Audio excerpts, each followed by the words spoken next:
अभी कुछ देर पहले आपने दिल्ली के पुलिस कमिश्नर श्री सुधांशु त्रिवेदी पंजाब सरकार की पोस्ट मैट्रिक स्कॉलरशिप योजना 245 करोड़ रुपए आवंटित ताकि अनुसूचित जाति के विद्यार्थियों को मिले उच्च शिक्षा।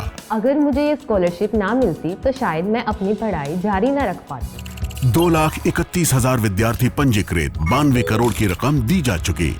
मैं AI and ML हमेशा से पढ़ना चाहता था।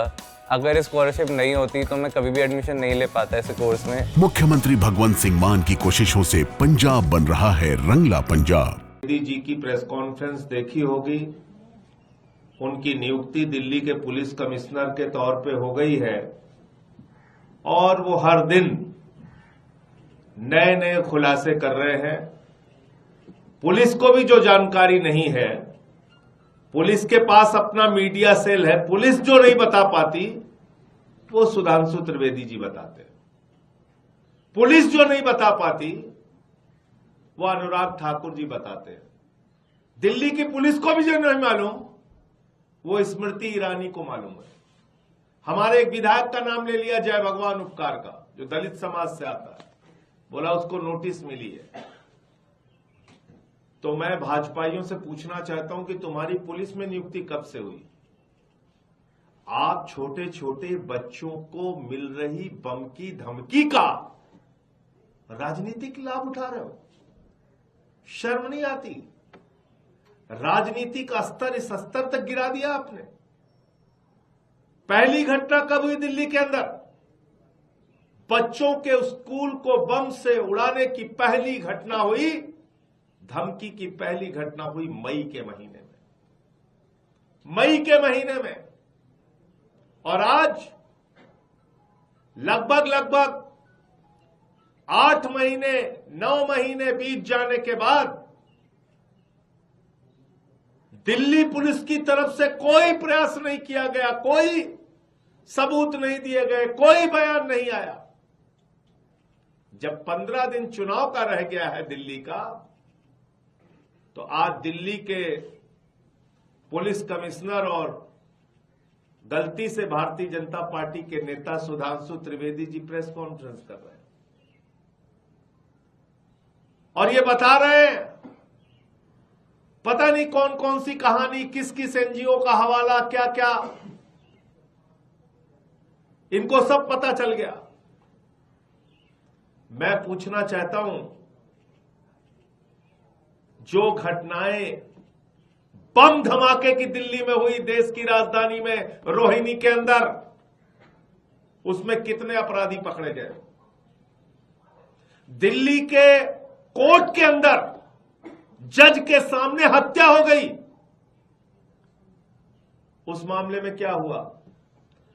एक महिला का बलात्कार करके दिल्ली की सड़कों पे घसीटा गया कई किलोमीटर तक, उस मामले का क्या हुआ? दिल्ली के अंदर गैंग वॉर हुए, गैंग वॉर, उस मामले में क्या निकला?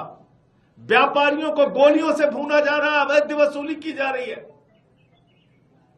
उस मामले में क्या हुआ?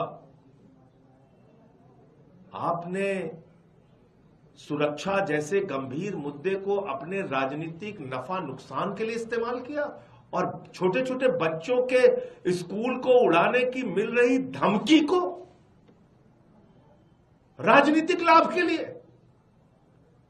10 महीने में कोई जांच आपकी नहीं हुई, कुछ पता नहीं चला 10 महीने में आपको।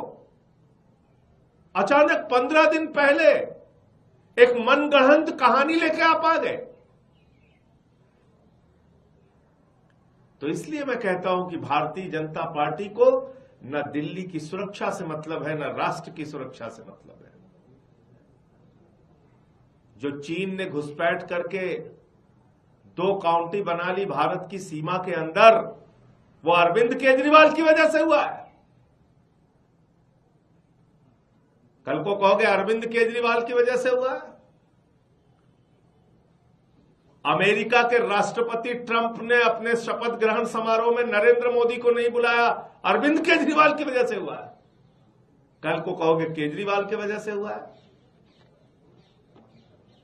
इसलिए मैं कहता हूं भाजपा के बारे में, न नेता है न नीति है, न नीयत है, सिर्फ आरोप प्रत्यारोप है। पहले रोहिंग्या लेके आए, चिल्लाने लगे रोहिंग्या रोहिंग्या रोहिंग्या। जब मैंने कहा रोहिंग्या तुमने बसाया, रोहिंग्या हरदीप पुरी ने बसाया, रोहिंग्या भाजपाइयों ने बसाया, ये है प्रमाण, ये है सत्यता, रोहिंग्या का मुद्दा छोड़ के भाग गए। फिर चिल्लाने लगे मुख्यमंत्री आवास, मुख्यमंत्री आवास, मुख्यमंत्री आवास।